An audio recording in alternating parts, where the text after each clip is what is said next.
happens. Hello and welcome. My name is Rebecca Louisa Smith, and I am the Film Festival Doctor. And what I do is I help filmmakers get their film seen in film festivals around the world. My Fireside Chat series focuses on all things film festivals to help you learn more about this part of the film industry. I am joined today by the Thin Line Film Festival team, which is the longest running documentary film festival in Texas and includes live music, music videos, photography exhibitions, and lots of fun. It's been going for over 18 years and will take place this April between the 23rd and 27th. And I have with me on the Zoom now, as you can see, I have the festival director, Joshua Butler. I have program director, Claire DeJarnette, and assistant director, Katie Rose Crosswhite. Welcome to the Fireside Chat. Yeah, And the so cozy. marshmallows and all that kind of thing in the background. Yeah, I love it. So Thank you I for mean, oh, you're more than welcome. I'm a big fan of your festival because obviously I've been several times, and I one of my music videos, Blythe, won the best music video last year, which was so amazing. beautiful. So Which is cool. everyone loves, which I love the reception to it. You had such a good response to it. Great screening as it was the opening with the opening film. It was just so much fun, and Snap has been there and some documentaries into the spotlight. So it's yeah, I've had a great success there, and I love going to the festival when it runs. I think a good question to begin with is why did the festival take shape? Why did you want to launch the Night Festival 18 years ago? Wow. I think mostly it was about trying to coalesce a local scene around documentary films, around films. It was about kind of bringing some attention to Denton Yeah, specifically. yeah, There was a growing film community. The university was getting more attention for its film program, specifically the documentary master's program. right. And so we saw that as a bit of kind of momentum for documentaries, and documentaries were having a bit of a day kind of in the early 2000s. And we were also looking for a way to distinguish ourselves, to be unique amongst the somewhat crowded festival market, especially in North Texas. Hmm. And so it just seemed to be like a good fit. I was actually making a documentary at the time about Hurricane Katrina with some filmmaking partners, and was watching many documentaries, including a film that was inspiring at the time was Search for the Wrong-Eyed Jesus. And and I was in a class at the time too. I was in a cinema verite class taught by Ben Levin at the University of North Texas. And all of these matters just conflated, essentially. It was a confluence of things that led to us focusing on documentaries. Oh, right. Okay. Well, fantastic. And Claire, when did you come on board the festival? Have you been here since the beginning? So Josh mentioned that the MFA program at UNT, and so I was a part of that program. I graduated in 2019, I believe. Mhm. And so while I was in that program, I submitted a couple of my student films to the fest and was involved that way. And then I started working on a film actually with Texas Women's University, and the director was Susan Carroll Davis, who was the programming director of Thin Line before I was. Right, And so we got to know each other. I joined the programming team for a couple of years, and then this is my third year as programming director. right. And Katie, what about yourself? Have you been there since 18 years ago? I have not been. Josh and I crossed paths over the pandemic, starting in 2020, when I started work for him at a virtual events company. Right. Um, and as a part of being, in the same space and working hard all the time, um, you know, so much change had happened with the film festival that year. And he was looking for extra hands and people who were interested. I was new in the community, and I love the arts and I love film. So myself and also my brother got involved in a big way when we were really doing a virtual broadcast of the festival Yeah. and with some hybrid elements. But 2021 is really when it was like full speed ahead, and it has been ever since. Yeah, well, it has. I mean, it's a great audience that you have there with the music, and everyone comes out for all of the, events. And if I'm aware, there are only two film festivals in Denton, you and Denton Black Film Festival, which is obviously putting Denton on the map because you obviously take over the downtown with the music venues and the film and the opening night, isn't it?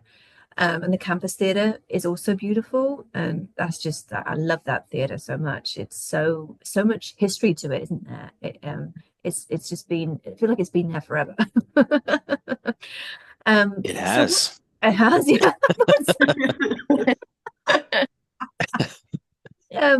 So in terms of programming, I know this is a question that most people don't like to be asked, but what do you look for in a documentary film when you're putting your program together and creating the festival?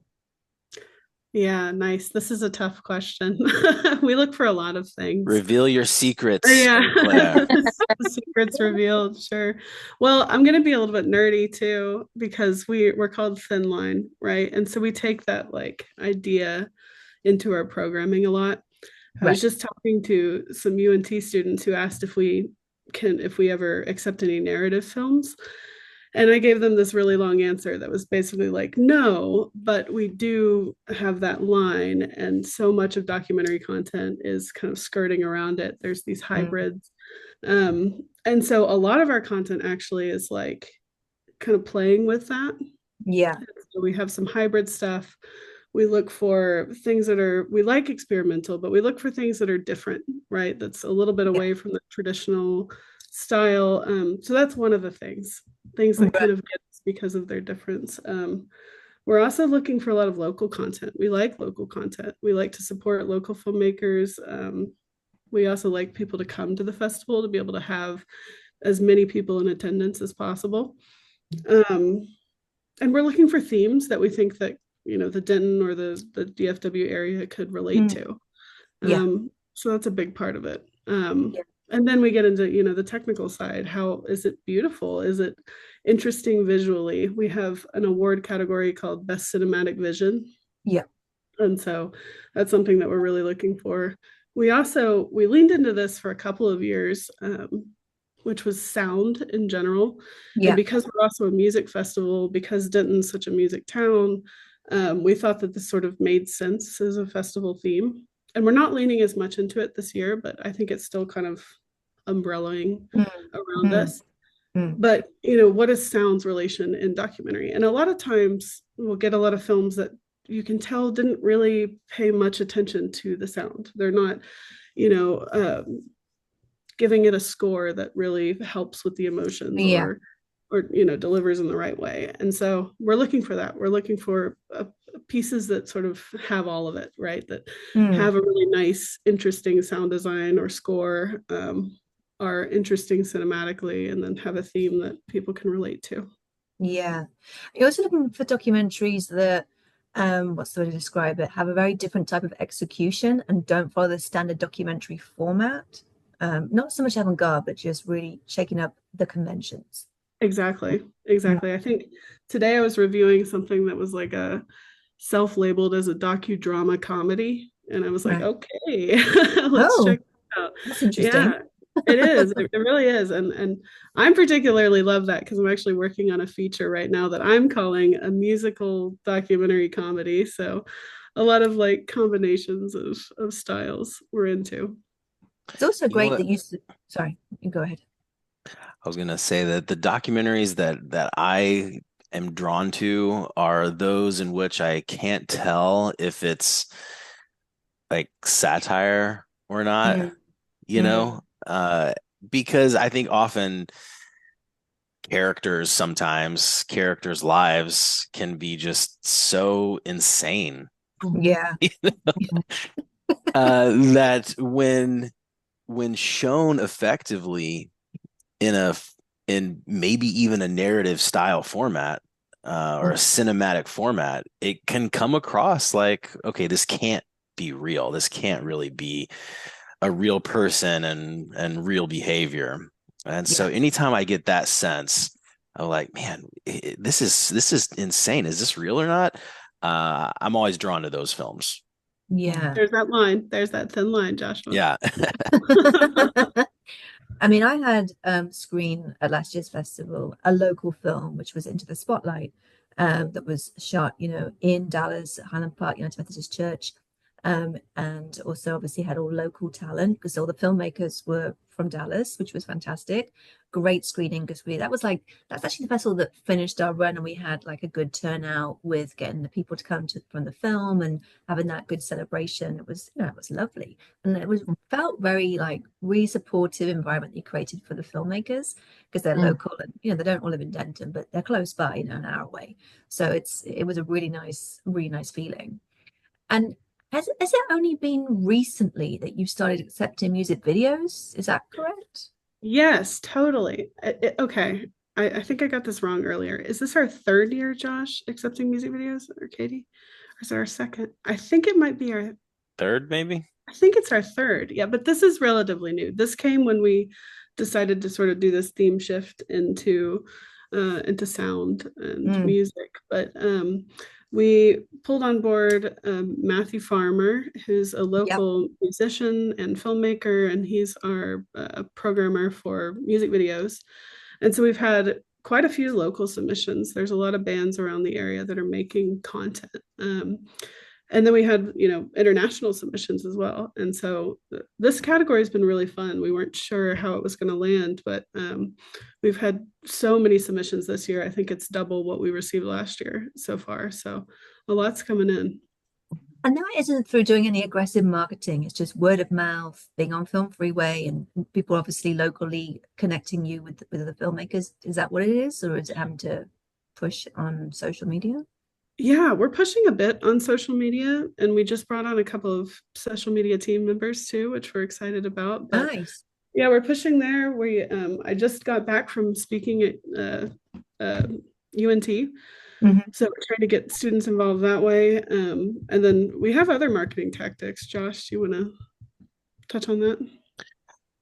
I mean, but I think, yeah, a lot of it is just word of mouth. Mm. And I think there hasn't been traditionally a venue for music videos like this.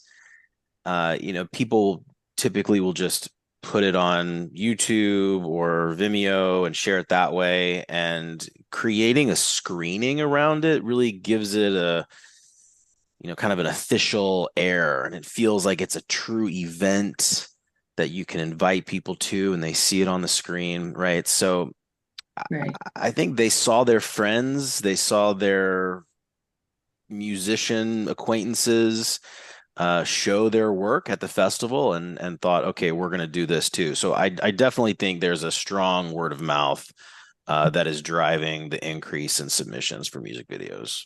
Yeah, and last year we did a thing where we would screen the music video and then the band would play. So it's kind of Cool. we're able to collab there with the music side of things and create the whole event. Mm. And also treating them like small films, like short films, and treating the filmmakers who created and the creatives behind those pieces the same way we're treating our traveling filmmakers that are coming through and attending the festival and being a part of like the events and things like that. Brilliant. I'm so glad you said that, Katie, because I wanted to further discuss a point you made earlier, just about how the Denton Festival experience is kind of different, I think, than a lot of the mainstream events.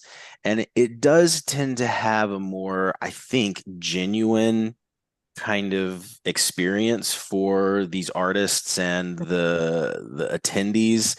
Um, it just maybe the pressure of the like bigger events isn't there. I'm not sure I could really put a pin on it, but um just there's a lack of stress maybe. It's just a little easier to kind of navigate and to talk with people, and I think all of that factors into, and then we're focusing on the filmmaker, right? Every single one, and it's not just filmmakers; it's artists, it's the musicians. The musicians are treated like traveling filmmakers. The photographers.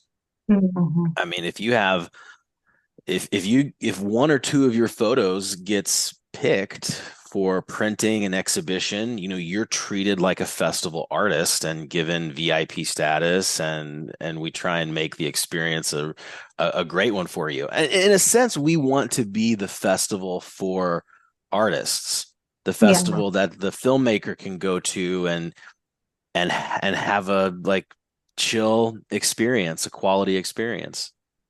Yeah, and you do achieve that because I remember after the award ceremony, we went into the lounge across the road from the campus theater, and that was super chilled. And there was Right. a refrigerator, there was drink, there was really comfortable sofas, and that Low was fi. great networking because everybody was like, it was like a home from home. And so it's Mhm. good that everything is close together more or less because it's not like it's too spread out. Even though Denton's big, it's not like it's too like, like having to drive 20 minutes here and there. You say, Right. as you say in Joshua, it's like different kind of experience. We This really Um, do is make it feel like a home when we're there. I think yeah, we brought in like Matt, our programming for the music videos, brought in a desk, like his own fake succulent from home to like create a little editing station inside of that green room. We make camp there, and it feels like that, I think, for all the artists. Yeah, that's, I think that's part of it too, where like we are a small but mighty team. I think this year we're getting a lot more volunteers than we've ever really had sign up. But when Matt brought in his editing station from his home, it's because we were editing content and, media pieces that were going up, constantly. So there was, just because the festival had started, there was still work to be done. And then it made for a great home base for us to touch base with the filmmakers who were popping by for a beer or yeah, some fingers or whatever. But it was, there's this thing that where everyone is working straight through the festival on all sorts of levels, I think. But also, having fun in between and making sure that folks feel welcomed and also a part of the experience in a nice holistic way. Yeah, I oh think there's yeah, a Southern hospitality kind of yeah, appeal to it as well. We're in this kind of small town. There's no hotels downtown, so mm, rather than going a different direction, I think we're kind of leaning into that more and more, and we've increasingly been housing artists in downtown condos or uh, short-term rental properties that are in the little neighborhoods that are on the edges of downtown. So you get this kind of small town experience, where you're walking on these old streets with these old homes and traveling into downtown, and you kind of feel separated. You're off the interstate, and it just kind of feels like a small town Texas vibe, which yeah, is great. yeah, Yeah, Yeah. I can attest. I used to live in Fort Worth, and so I was put up in one of those little Airbnb moments near the square. And I would just like wake up, grab my coffee, walk to the theater. Felt great.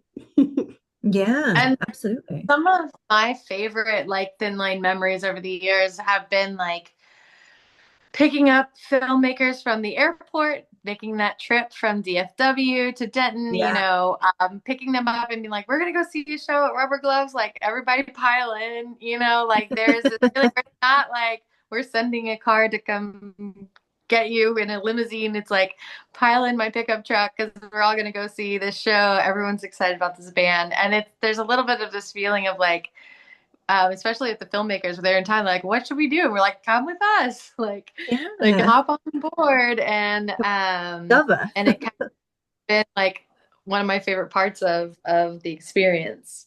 yeah, Yeah, and absolutely. we keep connected with them too, and they Mm, keep, we have the filmmaker last year, Jens Josephs, that won the short oh documentary yeah, award. oh yeah, I met him. Development Yeah, Man. Yeah, he was wonderful. He's going to be on our jury this year. great. Yeah, so it's neat. We're keeping connected with everybody. Yeah, look up to the alumni. And you mentioned that you're having an increase in submissions. How many do you tend to receive each year? Does it go up each year by a couple of percent? I kind of it goes back and forth each year. I think our like general average has been like about 400 submissions. And so this year, I think right now we're at, I can just tell you, Oh. right? And we end up screening like 10% of that. Yeah. Well, that's the Yeah. thing. We're screening in, campus theater, which has one screen, so Yeah. it's very small, tight program. Mm. Right now, we've got about almost 300 submissions. So our submissions are open until February 21st, I believe. So Okay. we've got a little bit more time and a bit more of a Okay. push. But yeah, we're further along than we are in usual years at Yeah. this time. Well, that was my next question, was actually what the deadline are and how can people follow you on social media? So you've answered question one. Yeah, I will encourage to submit this month. I don't know if this is being released right away, but at the end of January is the end of our late deadline, and then we move into our extended deadline. And it's just a bit more expensive on Film Freeway when you're submitting. Yeah. Okay, fantastic. And we can follow you on Instagram. And what's the handle? Yes, definitely do. And I don't know the handle by heart. Thin Line Fest. There we go. Okay. Right. Well, that's Yeah, follow us excellent. on Instagram. We do have a TikTok now. I'm Oh, pretty sure we it's the have same handle. TikTok. Wow. And then Facebook as well. We still got going on. Brilliant. Well, that's great. What has Yeah, been and super I did insightful. want to make one other point, and I think it's important, and it speaks to how we treat our filmmakers, is like we make sure that there are screening fees paid to every single feature filmmaker that we screen at the festival. This is really, really important to us. Yeah. Every musician that performs gets paid, and every filmmaker is compensated in some way. So we're all about, giving back as much as we can, and supporting the filmmakers the best possible. Well, that's rare. So it's a very good thing you say that, because again, it is rare because not all festivals have the budget for that, but great that you do and honor the filmmakers in that way, because that is obviously extra special kudos on top of that stipend. Brilliant. Thank you. I'm not sure we have the budget for it, but we still do it because it's really important. Absolutely. Great. Well, it's been wonderful connecting with you. I know obviously I always love coming to your festival and we see each other, but it's been really nice to have a bit more insight behind the scenes, and obviously for filmmakers to know more about what goes on with documentary programming and the festival and how you all put it together. And I hope we get some more submissions before the deadline. And I'll do a shout out, obviously, my socials before then, so make sure you get an extra one or two that you might even program. So thank you so much, and it's been an absolute pleasure. Cool. Thanks, Rebekah. Great. Thank you.